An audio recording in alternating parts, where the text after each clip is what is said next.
Yeah, so if I'm not being this person who can actively identify the parts that are not working for me, are not serving me, that my trouble sides, the I wouldn't really like to say weaknesses or flaws or something like that. So that's not a kind of a language I would like to use. I would say there are areas that are troubled. There are areas that I don't have a necessarily healthy relationship with, and therefore they're not really serving me or the intentions I care most about. So the identification of those is one thing, and we can talk about it a bit more. But once I identify them, am I able to find an alternative way to relate to them? That's the second bit.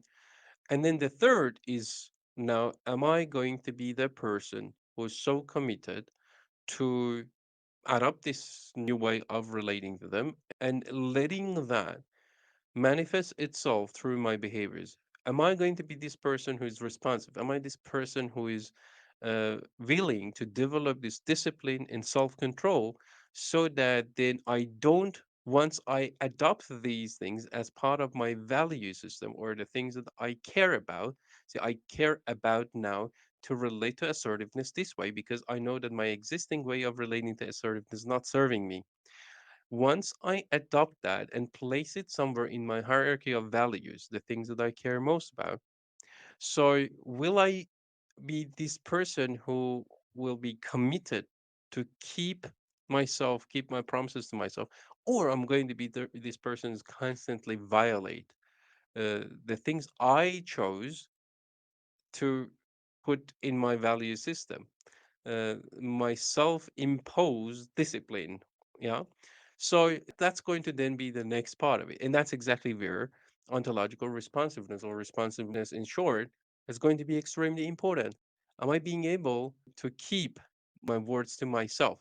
And that's the very thing that then it creates this conversation around, okay, in order for me as a person, as a leader, to be a good of a leader, put it that way, I want to be able to not only be self-aware around my own being, so the shadow sides and the parts that I have a healthy relationship with, and that's an important one because you want to leverage them. Am I self-aware in that regard or not?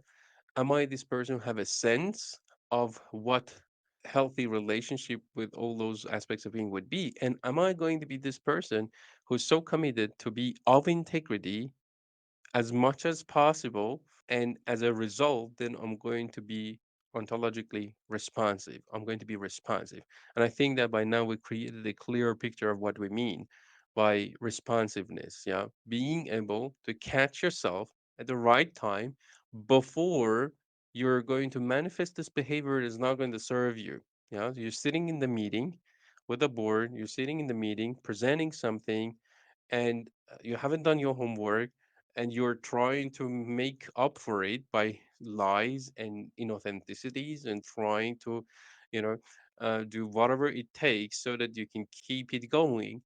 Are you this person who's going to catch yourself right there and then, bring up your vulnerability, communicate it strongly, assertively, and recommit, and basically restore your integrity afterward? Or you're going to go into pretense, you're going to go through lies, you're going to go through excuses, let's say. Yeah. So it starts with ourselves.